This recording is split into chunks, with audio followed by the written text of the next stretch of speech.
উত্তরবঙ্গের দিকে নজর দেব। প্রবল বর্ষণ, ধস, উত্তরবঙ্গ বিপর্যস্ত, এখনো ধ্বংসের চিহ্ন বহন করে যাচ্ছে। জলপাইগুড়ির নাগরাকাটার ছবি রাখবো আপনাদের সামনে। বামনডাঙ্গায় যোগাযোগের যে একমাত্র সেতু, সেই সেতু ভেসে গিয়েছে। 8টি গ্রাম পঞ্চায়েতের একমাত্র রাস্তা ছিল এই গাঠিয়া নদীর এই টানাটানি সেতু। গত 4 দিন ধরে সেতুর ভেঙে পড়া অংশ মেরামতির কাজ চলছে। সরাসরি আপনাদের নিয়ে যাব, আমাদের প্রতিনিধি সন্দীপ সরকার রয়েছেন আমাদের সঙ্গে। সন্দীপ, এই সেতু তো ভেঙে গিয়েছে, তাহলে কিভাবে চলছে যাতায়াত?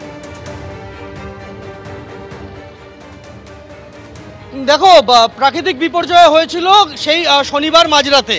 রবিবার এতটাই জল ছিল এবং বিপর্যয় ধাক্কা সামলে উঠে সংস্কারের কাজ শুরু করা যায়নি, কিন্তু সোমবার থেকে কাজ শুরু হয়েছে।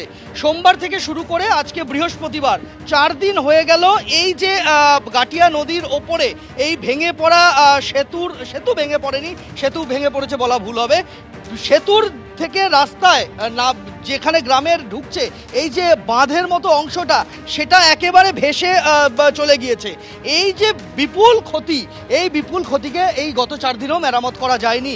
কিভাবে মেরামত করা হচ্ছে আমরা দেখতে পাচ্ছি। আমি যদি বাঁদিকে ক্যামেরা ঘোরাই, তুমি দেখতে পাবে যে পেলোডারের সাহায্যে দূরে পেলোডারের সাহায্যে ট্রাক্টরে নদীর চর থেকে পাথর, নুড়ি, বালি এগুলো তোলা হচ্ছে এবং তারপরে সেগুলি ট্রাক্টরের সাহায্যে এনে এই যেখানে সেতু ভেঙেছে তার কাছাকাছি জায়গাতে নিয়ে আসা হচ্ছে এবং সেখানে শ্রমিকরা সেই বস্তাতে সেই পাথর এবং বালি সেগুলিকে ভরছেন।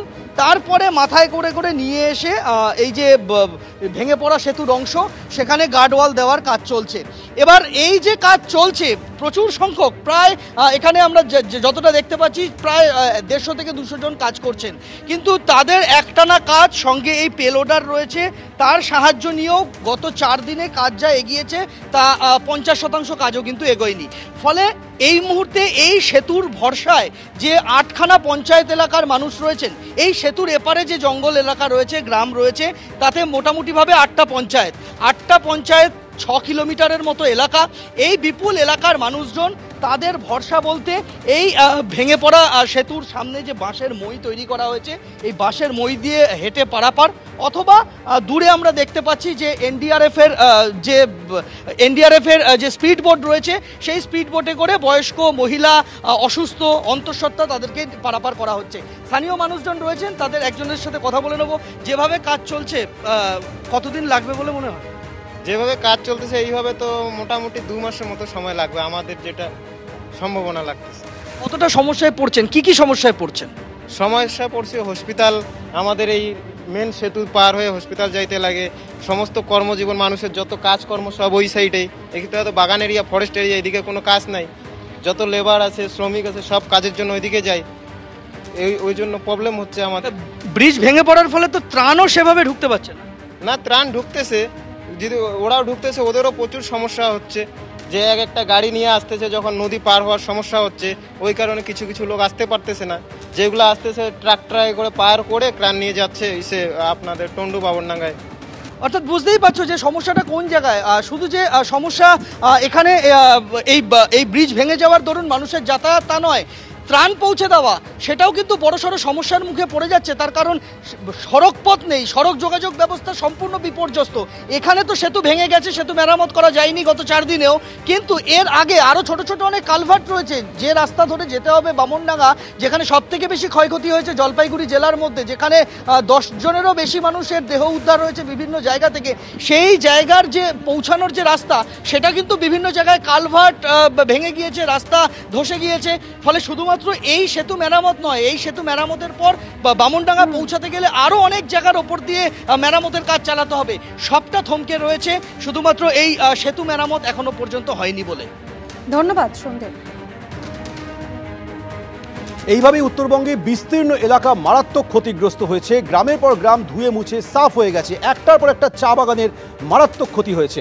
নাগরাকাটার একটি চা বাগানের বিপুল ক্ষতি হয়েছে। এ বিষয়ে জানবো, আমাদের প্রতিনিধি রাজা চট্টোপাধ্যায় টেলিফোনে রয়েছে। রাজা, যা জানা যাচ্ছে নাগরাকাটার এই যে চা বাগান, সেটার প্রায় 5000 বস্তা জল ঢুকে 5000 চা পুরো নষ্ট হয়ে গেছে। তো মারাত্মক ক্ষতি। একদমই তাই সৌমেন, যে পরিস্থিতি নাগরাকাটা ব্লকের রয়েছে, শুধু নাগরাকাটা বাগান নয়, নাগরাকাটা এলাকায় প্রায় 6টি বাগান যেমন ধরো চ্যাংমারি, নাগরাকাটা, কুর্তি সহ একাধিক চা বাগান কিন্তু ক্ষতিগ্রস্ত হয়েছে।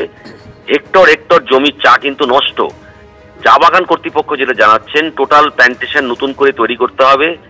এই মেকআপ তারা আগামী 5 বছরও কুলাতে পারবে কিনা সন্দেহ রয়েছে। যে পরিমাণ ক্ষতি হয়েছে, প্রায় 40টি বাগান, ডুয়ার্সের প্রায় 40টি বাগান তুমি ধরতে পারো যে এইভাবে ক্ষতিগ্রস্ত হয়েছে। প্রায় 950 হেক্টর জমি ক্ষতিগ্রস্ত। শুধু চা বাগান নয়, সেখানে বিভিন্ন কালভার্ট রয়েছে, সেতু রয়েছে, রাস্তা রয়েছে, পুরোটাই কিন্তু ড্যামেজ হয়ে গিয়েছে। কোনো রকম রাস্তা নেই যাওয়ার, শ্রমিকরা ঠিকমতো কাজে আসতে পারছেন না, স্কুলে যেতে পারছেন না ছাত্রছাত্রীরা, হাসপাতালে যাওয়ার সমস্যা রয়েছে, যে চা বাগান হাসপাতাল রয়েছে সেই সমস্ত এলাকায় কিন্তু রাস্তাঘাট ভেঙে গিয়েছে। চা বাগানের তো ক্ষতি হয়েইছে, বস্তার বস্তার বস্তা চা তারা যেটা বাইরে পাঠাতো লরি করে, সেই পুরো ফ্যাক্টরিতে আমরা দেখেছি পুরো চা পড়ে নষ্ট হচ্ছে। সুতরাং স্বাভাবিকভাবেই টি প্ল্যান্টার্স অ্যাসোসিয়েশন রয়েছে, টাই রয়েছে, বিভিন্ন যে চা শ্রমিক সংগঠন রয়েছে, তারা কিন্তু প্রত্যেকটাই দাবি করছে যে রাজ্য কেন্দ্র যদি আমাদের হস্তক্ষেপ না করে, এগিয়ে না আসে, তাহলে কিন্তু উত্তরবঙ্গের চা শিল্প বাঁচানো যাবে না। কারণ এই ভয়াবহ বন্যায় যা পরিস্থিতি তৈরি হয়েছিল, এই যে ক্ষতি চা বাগানের, এই ক্ষতি কিন্তু আগামী 5 বছরও তারা মেকআপ করতে পারবে কিনা সেটা নিয়ে কিন্তু সন্দেহ রয়েছে। সৌমেন, ধন্যবাদ রাজা।